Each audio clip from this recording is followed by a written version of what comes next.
চান্দ্র বদন, জিহ্বায় উচ্চারিব তোমার কৃষ্ণ চৈতন্য নাম, এই মতে ইচ্ছা মোর ছাড়িব পরাণ। বলছে হা প্রভু, আমার যখন শরীর পারিব তখন এই হৃদয়ে আপনার রাঙা চরণ দুটি রাখবেন। আমি আপনার এই চান্দ্র বদন দর্শন করে জিহ্বায় কৃষ্ণ চৈতন্য নাম নিতে নিতে আমার এই পরাণ ত্যাগ করব প্রভু, এই আমার ইচ্ছা। তাই প্রত্যেকটি জীব, কলির জীবকে এই শিক্ষা নিতে হবে, আমরা যেন মৃত্যুকালে কোন আত্মীয় স্বজন, বন্ধু বান্ধব, স্ত্রী সন্তানের চেহারা যেন না চাই, আমার এই মহাপ্রভু যিনি প্রেমদাতা তার চেহারাই যেন আমরা দেখতে পাই। এই সবার সকলের এই কামনা করা উচিত ভগবানের কাছে। ভগবান, এই মৃত্যুকালে যেন তোমাকে এই স্মরণ হয়, তোমার এই মহানাম যেন সংকীর্তন করে এই হৃদয়ের মাঝে ধ্বনিত হয় প্রভু, সবাই সেই বাসনাই করা উচিত। জয় জয় নিতাই গৌর সীতানাথ প্রানন্দ।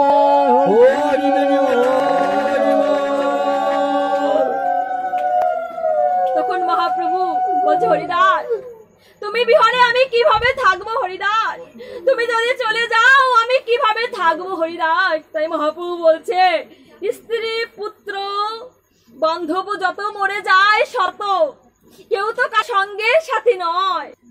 হরিদাস, আজ যদি তুমি আমার আগে চলে যাও, যে কয়টা দিন লীলার বাকি আছে হরিদাস, আমি কি রূপে থাকবো হরিদাস। আমার শুধু তুমি আর আমার গুরুদেব ছাড়া কেউ নেই হরিদাস। ভক্তের তো কত মানুষ থাকে, কত কিছু থাকে, কিন্তু আমার তো কেউ নেই হরিদাস। তখন হরিদাস বলল, মোর সমকীট যদি মরে গেলা, এক পিপিলিকা মরিলা, কাহা ক্ষতি হইলা। তখন বলছে হরিদাস যে আমার সময় এক পিপিলিকা কীট যদি মরে যায়, তাহলে আপনার লীলায় তো কোনো বাধাগ্রস্ত হবে না প্রভু। আমি তো একটি কীটের সম।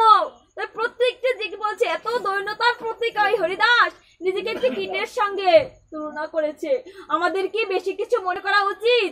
আমাদেরও প্রত্যেকটি জীবকে কীটের সঙ্গে তুলনা করতে হবে। বলছে এই পিপিলিকা সম কীট আমরা, এই পিপিলিকা সম আমি কীট, আমি যদি মরে যাই তাহলে আপনার লীলায় কি হবে প্রভু? লীলায় কোনো ক্ষতিগ্রস্ত হবে না। তখন একদিন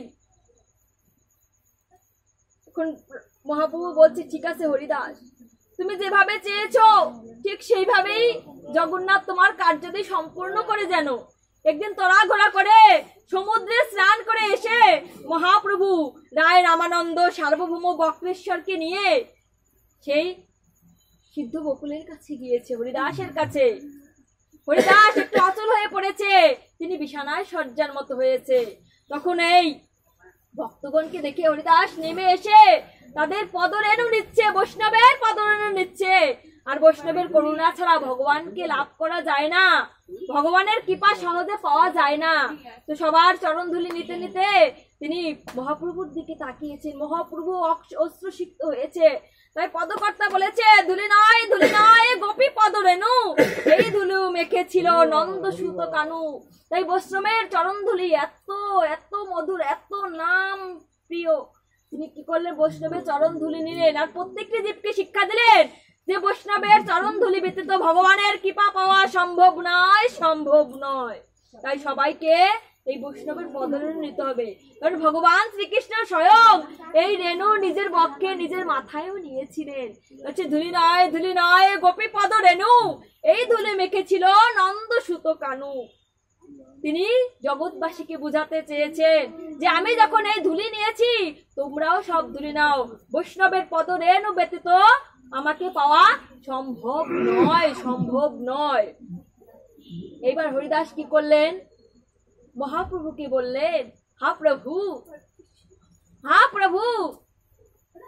আপনি শ্রীবাসীর আঙ্গিনায় যেমন করে কীর্তন করতেন, আজ আমাকে সেই কীর্তন শুনান না প্রভু। আমাকে আজ এই নির্জনের বেলায়, নির্জনের সময় আমাকে একটু কীর্তন শুনান। তখন কি করলো? সবাই হরিদাসকে মাঝে রেখে গোলাকার হয়ে কীর্তন করছে। রায় রামানন্দ সার্বভৌম স্বরূপ দামোদর সহ সমস্ত ভক্তগণ সে হরিনাম কীর্তন করছে, মাঝে রেখে হরিদাসকে। এদিকে ভক্তগণ কি করছে? হরিদাসের নির্জনের ব্যবস্থা করছে, মানে এখন তো তার নির্জনে যাওয়ার সময় হয়েছে। হচ্ছে হরিদাসের নির্যজ্ঞ করতে প্রভুরে বসাইলা, নেত্রভিঙ্গ দুই মুখ পদ্মে দিলা, সহৃদয় আনি বড়ি দিল প্রভুর চরণ, স্বভক্তের চরণ যেন মস্তকে ভূষণ। আর শ্রীকৃষ্ণ শব্দে বলে বারবার, প্রভু মুখ মাধুরী প্রিয়ে নেত্রে জলধার। শ্রীকৃষ্ণ চৈতন্য শব্দ করে উচ্চারণ, নামের সহিত প্রাণ কলিল উগ্রামন। এদিকে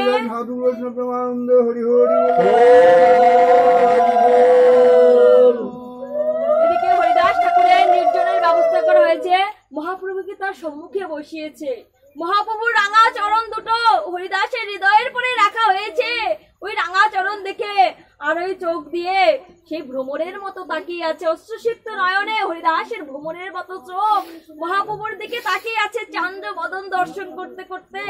আর সেই হরিদাসের নয়ন জল বিগলিত হয়ে মহাপ্রভুর চরণ ধৌত হয়ে যাচ্ছে, আর মুখে কৃষ্ণ কৃষ্ণ বলতে বলতে হরিদাস নিজের প্রাণ বিসর্জন দিলেন। জয় জয় নামাচার্য হরিদাস ঠাকুর কি জয়।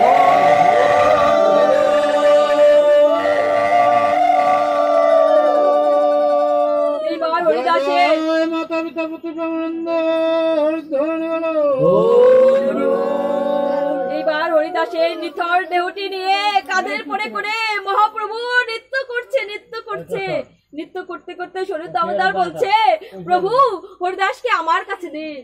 এ শুধু ভক্ত আর ভগবানের মিলন। ভগবান কি করেছে? ভক্তির ইচ্ছাও পূর্ণ করেছে। ভগবান ভক্তির ইচ্ছা পূর্ণ করেছে, এবার ভগবানের ইচ্ছা পূর্ণ করার সময়। ভগবান কে চেয়েছিল? সে বেঁচে থাকতে হরিদাসকে একটু আলিঙ্গন করতে চেয়েছিল। সে যবনকুলে নিচুকুলে জন্মগ্রহণ করেছে, তো তাই প্রভুর সঙ্গে সে আলিঙ্গন দেয়নি। এইবার কি করছে মহাপ্রভু? যে তুমি তো এখন না বলতে পারবে না হরিদাস, এই বলে নিথর দেহটিকে কাঁধে করে সে প্রেমানন্দে নৃত্য করছে, পাগলের মতো উন্মাদ হয়ে গেছে। এই দেখে স্বরূপ দামোদর বলছে, প্রভু ওই নিথর দেহটি আমার কাছে দেন প্রভু, আমি এর সৎকারের ব্যবস্থা করি। তখন ওই প্রভু নাচতে নাচতে গিয়ে সেই জগন্নাথ পুরীর সামনে সমুদ্রের এখানে গিয়েছে, গিয়ে ওখানে হরিদাসকে স্নান করাচ্ছে। স্নান করে বলছে, হে সমুদ্র তুমি কত ভাগ্যবান, তুমি কত কত জন্মে স্বীকৃতি পেয়েছো, তুমি তীর্থ ছিলে, আজ এই বৈষ্ণবের পদধূলি পেয়ে তুমি মহাতীর্থে পরিণত হলে। তখন সমুদ্র হাহাকার করে কেঁদে উঠছে, এই সমুদ্রের তটে আমার হরিদাস কত সুন্দর নাম কীর্তন করতেন, 3 লক্ষ হরিনাম করতেন, আজ আমাকে কে এই কীর্তন শোনাবে? হা হরিদাস, হা হরিদাস বলে ফুলে ফেপে ওঠে হরিদাসকে স্নান করিয়ে দিলেন সেই নিজের সমুদ্র।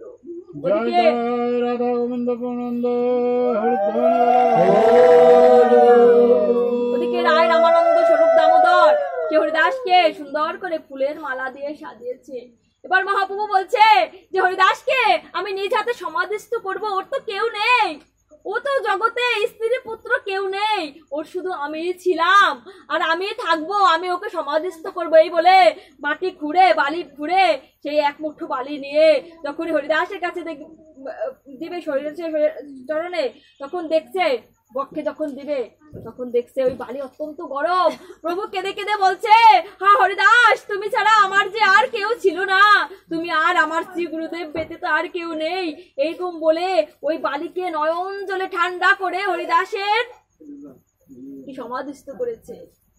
হরিদাসকে সমাধিস্থ করে তিনি পাগলের মতো ছুটে গিয়েছেন সেই জগন্নাথের সিংহদ্বারের কাছে, গিয়ে সমস্ত পশারিগণ প্রসাদ বিক্রি করছে, গিয়ে বলছে নিজ হস্তে আমাকে ভিক্ষা মাগো, নিজ হস্তে আমাকে ভিক্ষা মাগো, আজ আমার হরিদাসের মহোৎসব, আজ যে আমার হরিদাসের মহোৎসব হবে, তোমরা যে যা পারো ভিক্ষা দাও। এখানে আরেকটি শিক্ষা দিয়ে গেছেন মহাপ্রভু, যখনই কোনো উৎসব হবে, যাগযজ্ঞ হবে, যাই কিছু করবে, 2 হোক 3 হোক দুয়ার থেকে ভিক্ষা নিয়ে এই ভোগ দিতে হবে। তাহলে কি হবে? এরকম আমিত্ব থাকবে না যে আমি কাজটি করেছি, এরকম অহংকার আসবে না। যখনই মহাপ্রভু ভিক্ষা মেগেছে তখন ওই পশারিগণ প্রসাদ দিয়েছে, ধামা ধামা ভরে প্রসাদ দিলে পরে তখন ওই স্বরূপ দামোদর বলছে যে আমার কাছে দাও, মহাপ্রভু এত ভার সইতে পারবে না। তখন ওই স্বরূপ দামোদর রায় রামানন্দ সহ সমস্ত প্রসাদ নিয়ে গম্ভীরায় গিয়েছেন। সেদিন ওই কাশী মিশ্রের বাড়িতে মহাপ্রভুর প্রসাদ পাওয়ার কথা ছিল। ওই কাশী মিশ্রের বাড়িরও প্রসাদ এসেছে। এবার প্রভু নিজ হাতে পাটি বিছিয়ে দিয়েছে, জলের গ্লাস এনে দিয়েছে, নিজ হাতে আজ ভক্তের সেবা দেবে, বৈষ্ণবের সেবা দেবে আজ নিজ হাতে। তাই প্রত্যেকটি প্রাণীকে বলছে তোমরা যা কিছু করবে দর্জনা না নিয়ে নিজ হাতে বৈষ্ণব সেবা দাও, যার যার কর্ম শেষে করো। প্রভু কি করলেন? সমস্ত বৈষ্ণবের সেবা প্রদান করলেন। এইবার রায় রামানন্দ বলছে, প্রভু এখন বিকাল হয়ে এসেছে, আপনি তো কিছু গ্রহণ করেন নাই, প্রভু আপনি কিছু গ্রহণ করুন। তখন প্রভু বলছে, ভালো ভালোটা বৈষ্ণবকে দাও আর আমার জন্য খারাপ কিছু নিয়ে আসো। তখন প্রভু সামান্য কিছু মুখে দিলেন। মুখে দেওয়ার পরে কীর্তন আরম্ভ হলো। কীর্তন আরম্ভ হলে পরে প্রভু বলছে, যখনই কীর্তন হচ্ছে ভক্তগণ যাচ্ছে, প্রভু বলছে, প্রেমাবিষ্ট হয়ে প্রভু করে বড় দান, শুনে ভক্তগণের জুড়ায় পরাণ। বলছে তোমরা যারা হরিদাসের নির্জানে এসেছো, যারা হরিদাসের মহোৎসবে এসেছো, আমি প্রত্যেককে বর প্রদান করব।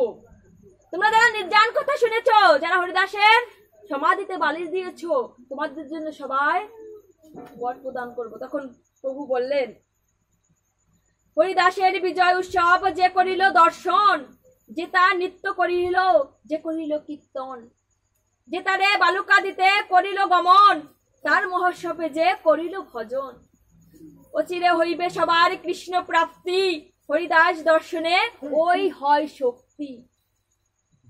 হরিদাস দর্শনে ওই যে হয় শক্তি। বলছে যে আমার হরিদাসের এই বিজয় মহোৎসবে এসেছে, যে আমার হরিদাসকে নিত্য সেবা প্রদান করেছে, কীর্তন করেছে, মহোৎসবে এসে ভজন করেছে, আর কি করেছে?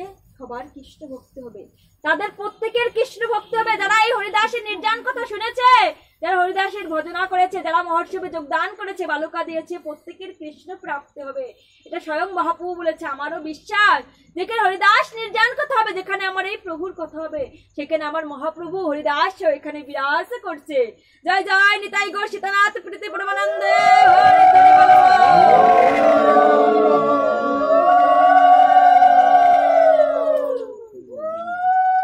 কারণ এই আশীর্বাদ মহাপ্রভু নিজেই দিয়ে গেছে। তো খানিক বাদে মহাপ্রভু নিজেই কেঁদে কেঁদে বলছে, কৃপা করে কৃষ্ণ মোরে দিয়াছিল সঙ্গ, স্বতন্ত্র কৃষ্ণের ইচ্ছা হইল সঙ্গ ভঙ্গ।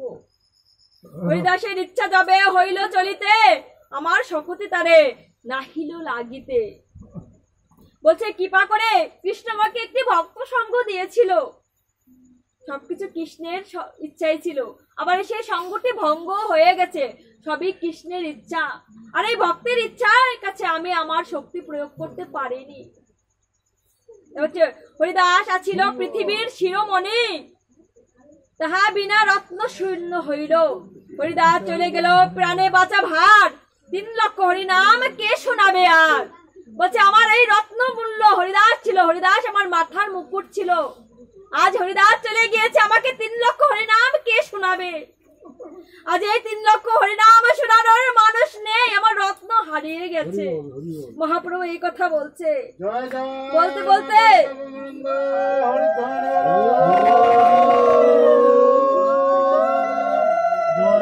নিজেই অস্ত্র বিগলিত 2 নয়ন দিয়ে বাড়ি ধরছে আর বলছে, জয় জয় হরিদাস করি জয়ধ্বনি। এত বলি মহাপ্রভু নাচেন আপনি, তবে মহাপ্রভু সবে ভক্ত বিদায় দিল, হর্ষে বিদায়ে প্রভু বিশ্রাম করিল। এই হরিদাসের কথা বলে কীর্তন করতে করতে মহাপ্রভু নিজেই নাচছে, নিজেই কীর্তন করছে, করতে আনন্দ বিষাদে প্রভু সমস্ত ভক্তদের বিদায় দিয়ে নিজে একটু বিশ্রামে গেলে। এই হচ্ছে আমাদের নামাচার্য হরিদাস, যে দৈন্যতার মূর্তি, দৈন্যতার প্রতীক, দৈন্যতার অবতার। মহাপ্রভুর সঙ্গে ছিলেন, এখনো বর্তমানে আছেন। আজ আমার প্রভু এখানে বিরাজ করছেন, সবার অন্তর্হিত বিশ্বাস।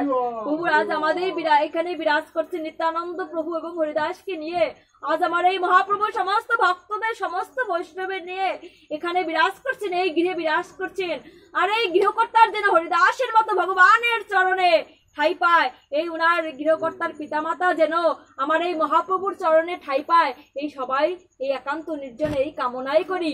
কারণ হরিদাসের কথা যে শ্রবণ করে, যে পঠন করে, তার ভিতরে সেই কৃষ্ণ প্রেম শক্তি হয়। আর সেই শক্তি দিয়ে আমরা সবাই সেই প্রার্থনা করি, ওনার পিতামাতা যেন বৈকুণ্ঠবাসী হয়, ওনার পিতামাতা যেন মহাপ্রভুর সেই শ্রীপাদ পদ্মে আশ্রয় লাভ করে।